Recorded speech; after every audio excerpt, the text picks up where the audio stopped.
Molar ratios are going to play a very big part in stoichiometry, so we're just going to focus on them for a little bit.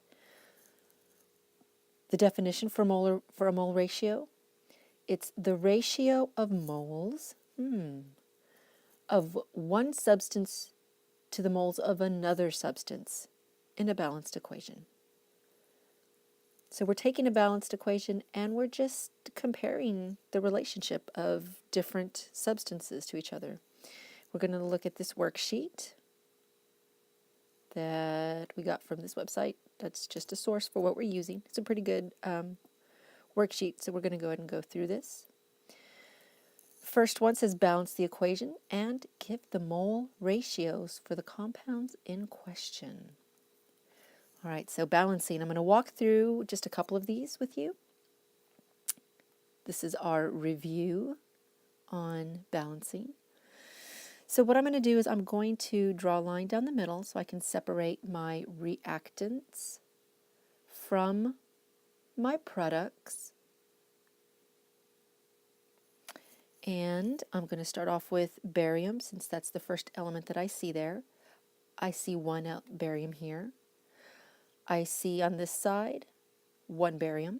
I'm keeping them on the same line there because that helps me keep track of the numbers if I have the same element on the same line.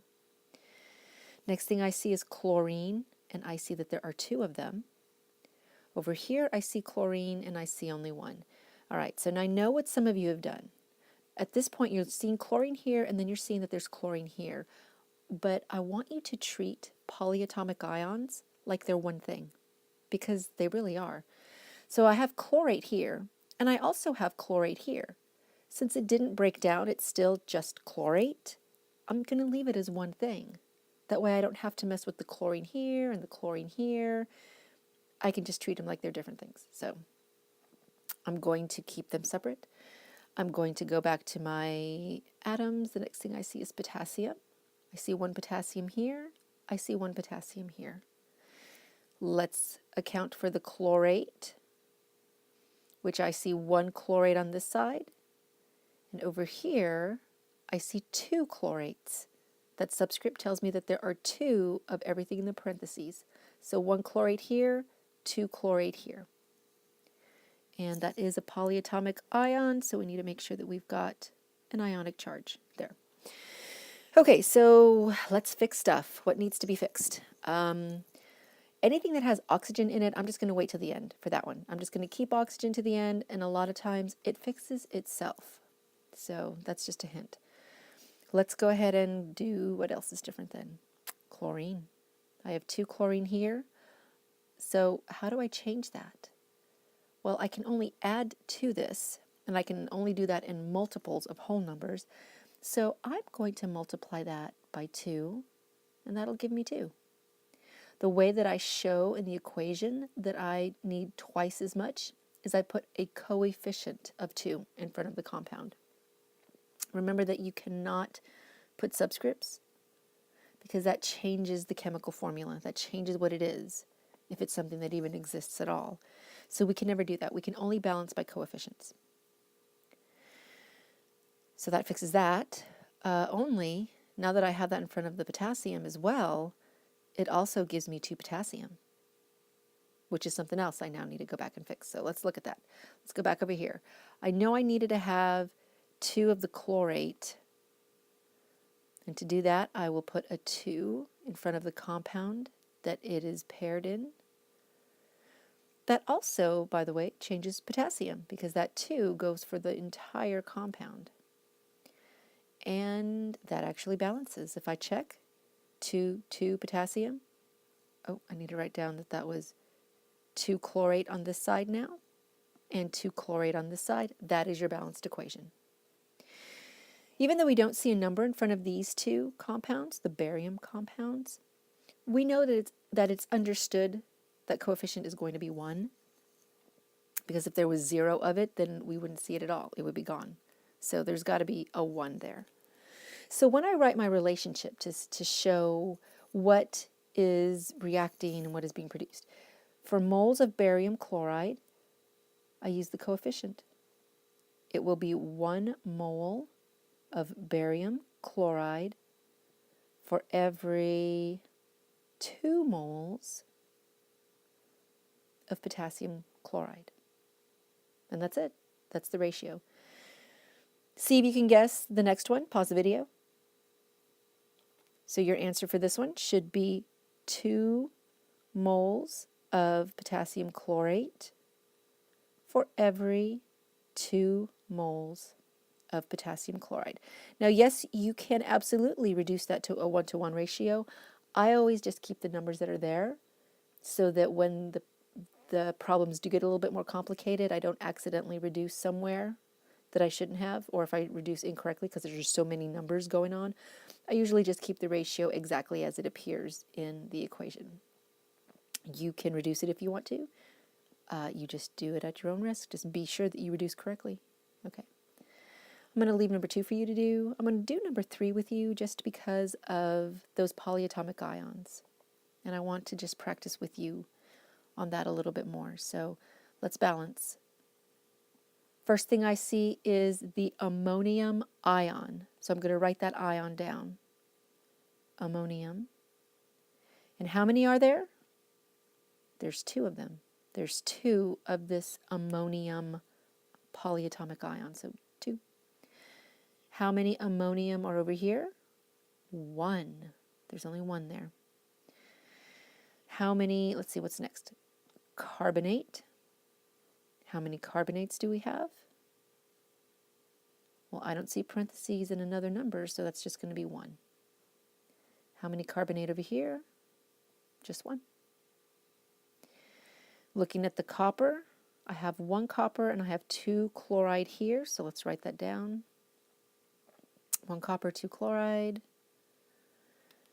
And on this side, 1 copper, 1 chloride. All right, so what do I need to fix? What do I need to fix? A couple things. It doesn't matter where we start. I'm just going to start with the thing that doesn't have oxygen in it first, which is going to be my ammonium. Well, wouldn't be the ammonium, would be the chloride. So I have 2 chloride here. I have 1 here. So the way to fix that is, let's make that a 2. I do that by putting a coefficient of 2 in front of the compound that it exists with, which means I also now have changed my ammonium. I now have 2 ammonium, which is great because we needed 2 ammonium over here, or we had 2 ammonium, so that's all good. We have 2 chloride, that's all good. And that's actually it. That's all we had to do. We're balanced. All right, so from here, you need to remember formulas. So we have ammonium carbonate and ammonium chloride. What do you think it is? I see a space here which tells me that's going to be 1 mole of ammonium carbonate, 2 moles of ammonium chloride. And I'm just going to write the formula because it's easier. That's why we have formulas, because it's a lot faster. And that's number 3. So you get what we're doing? Get really good at this. I hope it's easy for you. I wanted it to continue to be easy. Okay, so that was number 3 that we just finished. There's number 4. Let's see. Let's do number 5. Let's skip down to number 5. So you still have to finish all of these. I'm just going to skip around and help you with these. You can pause the video if you want to get to those problems before you come to 5, or you can just take the notes from the video straight through and then go back and finish the others later. Your choice. I'm going to go to number 5 now. Let's balance this. In fact, pause the video at this point if you haven't already. Balance number 5 and then check your answer. There is your balanced equation. And now we can use that to answer our question. Our question asks, how many moles of water, that's my unknown, how many moles of water will be produced if, they give me this is my given, 1.2 moles of oxygen reacts with excess propane, that's C3H8. So they've given me 3 different substances here. They've given me water, oxygen and C3H8, but we don't really need this part right here. They're just telling us there's excess, there's extra. So it doesn't really limit anything. What we really need to focus on is this that we have a limited amount of, and water, which is what they're asking us for. So this is where I'm going to go back now and use my mole to mole ratio, because what the molar ratio is going to show me here is the relationship. I have oxygen, which is this guy right here, and water, which is this right here. So they react with each other in a 5-to-4 ratio. So I can write that in a number of ways. I can write that there are 5 moles of oxygen to every 4 moles of water. And that's just writing it out as a statement. If I'm going to make this conversion, I'm going to need to be able to set this as a conversion factor. So let's see, my dimensional analysis, which is what I use for conversions. This is coming back to help us. Draw a grid. So let's do that. Draw a grid. Put what is given in the upper left-hand corner. Well, I was given this, so I'm going to put that in the upper left-hand corner. 1.2 moles of oxygen, and it matters that you say moles of what? Because here we have 4 different substances, so you need to be specific about which substance it is you're starting with. 3, copy the unit diagonally. So my unit is this. It's moles, that's my unit, and specifically it's moles of O2, so I copy that down. Put the unit that you're converting to in the upper right-hand corner. They want water. Well, luckily, we do have a direct relationship here. So I can go ahead and put that unit up here, moles of H2O. So now that I have my units, number 5 says put an equivalent numerical relationship. Well, what is my relationship here? I have 5 moles of oxygen to 4 moles of water. So wherever oxygen is, I'm going to stick that 5 right in front of it. So that tells me that I put 5 down here. Not up here, because that's water, but down here, where there's oxygen. So I'm using the units to tell me where these numbers go. Okay, then you can plug that into your calculator and you can check your answer. But that's your setup. That's the hardest part right there. And then you just multiply across the top, divide by 5. And remember also, if it bothers you to have this empty space here, just make that given a fraction over 1. And there you go. So we're going to use that molar ratio.